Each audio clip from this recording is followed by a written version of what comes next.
اللهم صل على سيدنا محمد يا رب صل وسلم دائما ابدا على حبيبي. نماز کے علاوہ بھی بہت سارے احکام ہیں. تیسرا حکم اسلام نے کیا دیا؟ توحید کے بعد نماز، نماز کے بعد زکات. وہ سچ کی بات کو میں ابھی کنٹینیو لے کے چلوں گا، لیکن میں نے کہا یہ پہلے میں ترتیب سے چلوں تو زیادہ اچھا ہے نا، اس سے آپ کو یاد رہ جائیں گی باتیں. بغیر ترتیب گچ پچ کر کے بتاؤں گا تو یاد بھی رہیں گی باتیں. تیسری چیز ہے زکات. زکات کا مطلب صرف زکات نہیں ہے. قرآن میں جہاں بھی اللہ نے نماز کا حکم دیا، ساتھ ساتھ اللہ نے بتایا کہ تتجافى جنوبهم عن المضاجع خوفا وطمعا ومما رزقناهم ينفقون. جو رزق ہم نے ان کو دیا ہے اس میں سے خرچ کرتے رہتے ہیں. یہ ٹاپک اللہ کرے 2 منٹ میں سمیٹ کے میں جلدی لے جاؤں، یہ بہت امپورٹنٹ ٹاپک ہے.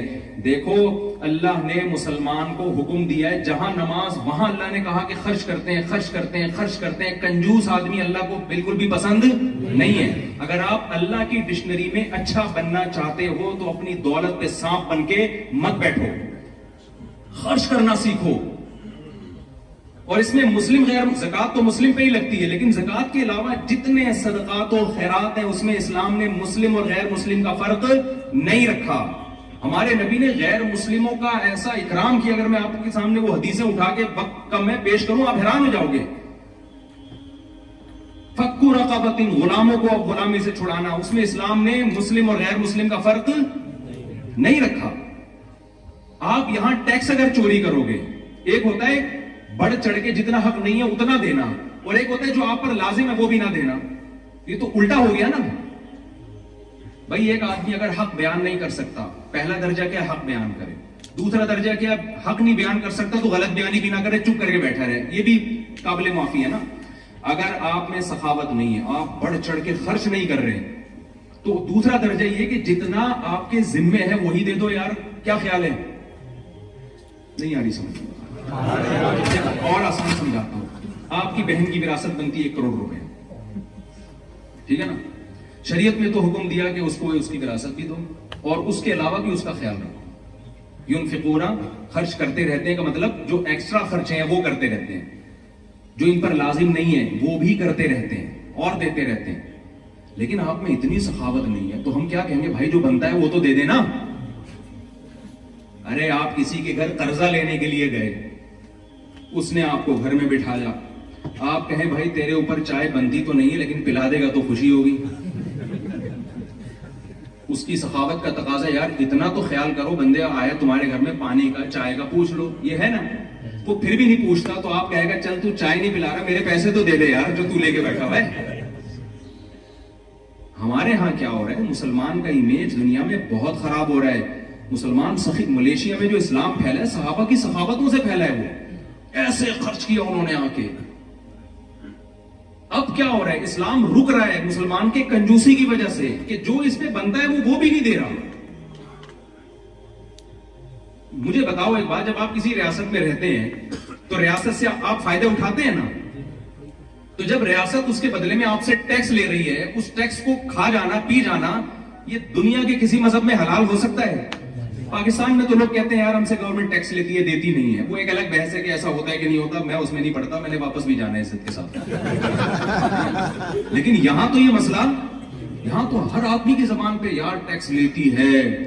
ٹھیک ہے بہت ٹیکس لیتی ہے لیکن مفتی صاحب خرچ بھی، یہ سب کہتے ہیں یار خرچ بھی کرتی ہے، خرچ بھی کرتی ہے. تو آپ فائدے اٹھا رہے ہیں پورے اور جب دینے کی باری آتی ہے ڈنڈی مار رہے ہیں. تو آپ اچھے انسان ہیں اللہ کی ڈکشنری میں یا برے انسان ہوں گے؟ آپ برے ہوں گے. آج سے اس جرم سے توبہ کرو. توبہ کا لفظ منہ سے نہیں نکل رہا آپ کو دینے والا ہونا چاہیے. یہاں غیر مسلم کہے یار جب سے مسلمان ہمارے ملک میں آئے ہیں بھائی ہمارے تو غریبوں کی غربت ختم ہو گئی. بھائی وہ یہ نہ کہ انہوں نے تو ہمارا بھی خون چوسنا، ہمارا الٹا خون چوسنا شروع کر دیا. غلط ہو رہا ہے نا میرے بھائی. اور یہ پتہ ہے کنجوسی کیوں آتی ہے؟ جب آخرت پر ایمان نہیں ہوتا، جب انسان سمجھتا ہے میں اپنی محنت سے کماتا ہوں. نبی صلی اللہ علیہ وسلم نے فرمایا جو سخی آدمی ہے قریب من اللہ، اللہ کے بھی مجھے اس حدیث کو پڑھنے میں اتنا مزہ آتا ہے، اتنا مزہ آتا ہے کہ میں اپنے جذبات پہ کنٹرول کرتا ہوں. پیغمبر صلی اللہ علیہ وسلم کی جو زبان سے نکلے ہوئے الفاظ ہیں نا، وہ الفاظ ہی بڑے مزے کے ہوتے ہیں. آپ صلی اللہ علیہ وسلم نے فرمایا جو سخی ہے قریب من اللہ، اللہ کے بھی قریب، اللہ کو پسند ہوتا ہے، خرچ کرتا ہے، کھلاتا ہے. قریب من الجنہ، اور جنت کے بھی قریب. بعید قریب من الناس، لوگوں کے بھی قریب. لوگ بھی کہتے ہیں یار بندہ کھلانے والا ہے. قریب من الناس، لوگوں کی بھی کیا ہوتا ہے؟ دلوں پہ حکومت کرتا ہے. اور بعید من النار، جہنم سے دور، ایک چیز سے دور ہوتا ہے. اور اس کے الٹ بخیل کے بارے میں آپ صلی اللہ علیہ وسلم نے فرمایا بعید من اللہ، جو پیسہ بچا کے بیٹھا ہے، بس نہ ٹیکس دے رہا ہے، کام پورا کر نہیں رہا، گھسوٹنے میں لگا ہوا ہے بس وہ، ٹھیک ہے نا. کیونکہ یہاں لوگ سمجھتے ہیں آئے جب پیسہ کمانے ہیں تو ہم کیوں سخاوت کے پاگل ہیں کیا؟ ہم یہاں جس کام کے لیے آئے تو پیسہ جمع کرنے آئے، خرچ کرنے تھوڑی آئے. تو سمجھتے ہیں پاگل ہیں، یہ پاگلوں والی باتیں کرنے. بھائی یہاں جیسے آپ آئے ہیں تو قبر میں بھی آپ نے جانا ہے، تو تھوڑا سا وہاں کے لیے بھی تو کچھ کر لو نا. نبی صلی اللہ علیہ وسلم ایک دفعہ گھر میں آئے، حضرت عائشہ سے پوچھا کھانے کو کچھ بچا ہے؟ انہوں نے فرمایا کہ یا رسول اللہ کچھ صرف آئی تھی، ساری تو میں نے صدقہ کر دی، یہ تھوڑی سی بچ گئی ہے. تو آپ نے فرمایا وہ بچ گئی ہے، یہ ختم ہو جائے گی. تو جو آپ بچت ہے نا آپ کی، وہ یہ نہیں ہے جو یہاں ہے، یہ تو وارثوں کے کام آئے گا آپ کے. وہ تو وہی ہے جو آپ اللہ کے لیے خرچ کر رہے ہیں. اور یہاں آپ کے پاس کتنا بڑا آپشن ہے، آپ ان غیر مسلموں پہ خرچ کر رہے ہیں. جب ایک کتے کو پانی پلانے پر اللہ نے جنت دے دی بھائی، تو آپ کسی انسان کی خدمت کریں گے تو کتنا بڑا اجر ہے اس کا. کتنا. اب ایسا نہ انگریز کو کتے سے پلاتے میرا کلپ بنا کے، سامنے پہلے کتے کی مثال دی انگریز کی. میں کتے سے تشبیہ نہیں دے رہا، میں ایک مثال دے رہا ہوں کہ جب ایک مخلوق میں جو ہمارے یہاں کمتر سمجھی جاتی ہے اس پر یہ احسان ہے، تو انسان تو پھر انسان ہے نا. تو ہاں نبی صلی اللہ علیہ وسلم کے الفاظ، بخیل آدمی بعید من اللہ، اللہ سے بھی دور، اللہ بھی اس کا اچھا تذکرہ نہیں کرتے. بعید من الجنہ، جنت سے بھی دور. بعید من الناس، لوگوں کو بھی اچھا بولو نہیں لگتا. کیسا یہ ہمارے دوست تھے چائنا میں گئے، وہ ان کو وہاں کوئی ہمارا جیسا دیسی مل گیا، وہ کھانا جب بھی کھانے بیٹھتے وہ بھی فری میں آ کے کھانے شروع کر دیتا نا، پیسہ بچا رہا تھا. تو انہوں نے مجھے واقعہ سنایا، وہ بھی پورے ماشاءاللہ. کہتے ہیں ایک دن کیا ہوا کہ جب اس نے آ کے کھانا کھایا نا، تو کھانے کے بعد میں بھاگ گیا وہاں سے. ہوٹل والے نے پوچھا کہاں جا رہا ہے؟ یہ پورا اس نے کھلایا آج مجھے کھانا. تو جیسے کو تیسا.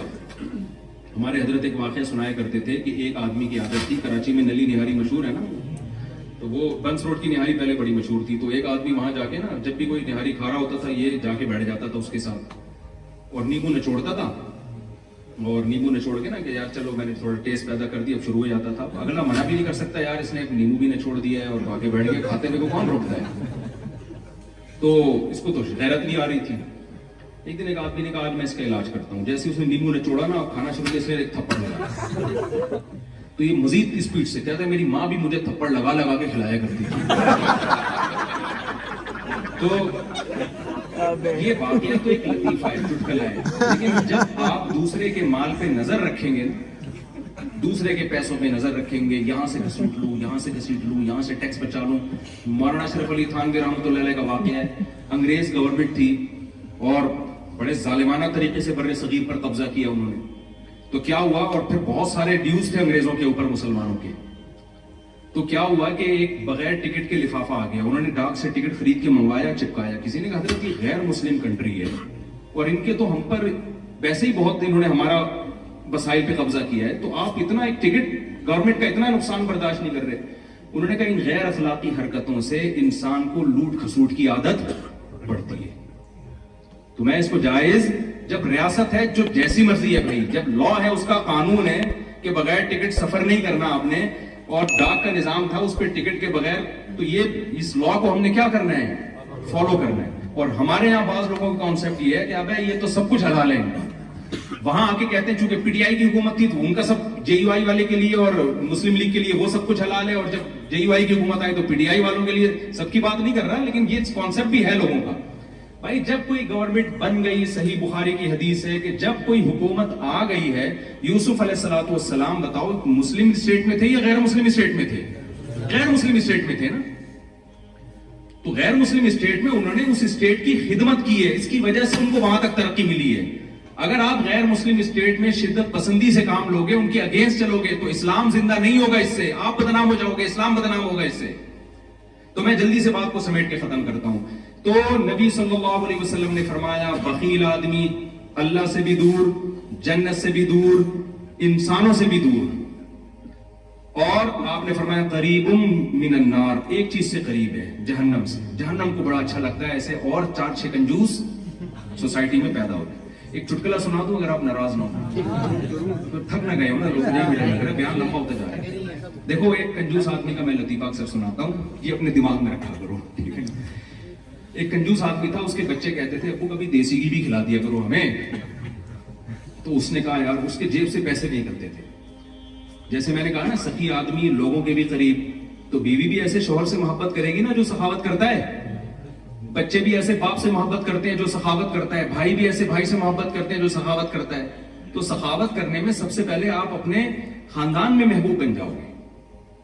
تو اگر آپ کنجوسی کرو گے تو آپ، وہ ایک خاتون نے اپنے میاں سے کہا، وہ بہت ٹریولنگ ہوتی تھی اس کی نا، تو اپنے شوہر سے کہنے لگی کہ جی میں نے سوچا ہے کہ ہم سوئٹزرلینڈ چلتے ہیں گھومنے پھرنے کے لیے، تو اس پہ کتنا خرچہ آئے گا؟ اس نے کہا کچھ بھی خرچہ نہیں. بڑی حیران ہوئی یار، کوئی ان کا کوئی ٹریول ایجنٹ سے کوئی تعلقات ہیں ان کے. کہتے ہیں خرچہ کیوں نہیں ہے؟ کہتے ہیں اس لیے کہ سوچنے پر کوئی خرچہ.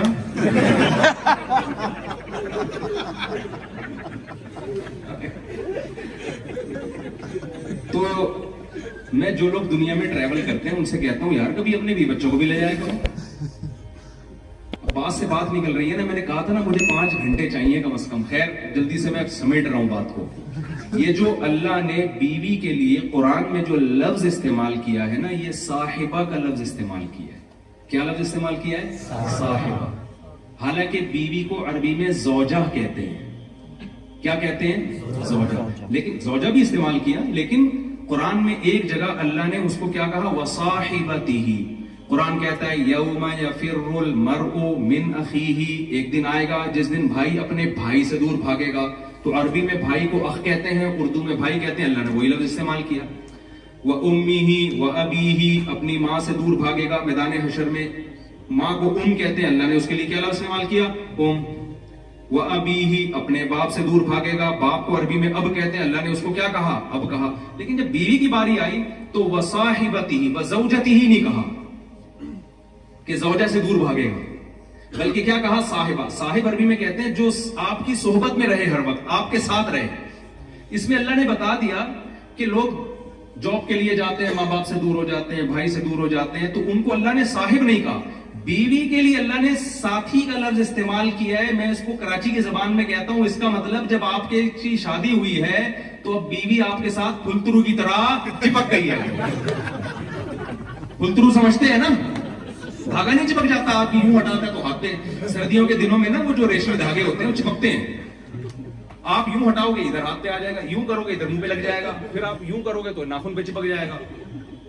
تو اب جب آپ کی شادی ہو گئی تو وہ صاحبہ بنا دی اللہ نے. اب آپ جرمنی آؤ گے تو آپ کی وائف آپ کے ساتھ. جرمنی سے موو کرو گے ہالینڈ کی طرف، بیگم آپ کے ساتھ. سوال پیدا ہوتا ہے میرے ساتھ کیوں نہیں؟ جب اتنے فضائل میں بتا رہا ہوں تو میں بھی لے آؤں گا انشاءاللہ. ٹھیک ہے، میں بھی لے آؤں. کوشش کیا کریں جب سفر کریں اس کو ساتھ رکھیں. گرل فرینڈ کی ویلیو لوگوں کے دلوں میں ہے. اسلام میں گرل فرینڈ کی کوئی حیثیت اس رشتے کو ایکسپٹ ہی نہیں کرتا. بیوی کے رشتے کو اسلام بہت پروٹوکول دیتا ہے. ہمارے نبی صلی اللہ علیہ وسلم گلاس میں جس جگہ سے امی عائشہ منہ لگا کے پانی پیتی، حدیث میں آتا ہے آپ اس جگہ کو گھماتے تھے جہاں امی عائشہ کے ہونٹ مبارک لگے ہوتے تھے، وہیں سے پانی پیا کرتے تھے. تو اس کو لفٹ نہیں کرا رہے یار، جو اللہ نے آپ کے لیے بنائی ہے اور ساری دنیا کے لیے آپ کے پاس ٹائم ہے. تو یہ اللہ کی نظر میں اچھا دوست تو کہیں گے یار بڑا زبردست آدمی ہے، جب سے آئے ایک دن بھی بیگم کو فون نہیں کیا اس نے. بہت زبردست آدمی، سارا ٹائم ہمارے پاس گزارتا ہے، سارا ٹائم ہمیں دیتا ہے اور پیسہ بھی ہم پہ خرچ کر رہا ہے. لیکن اللہ کی نظر میں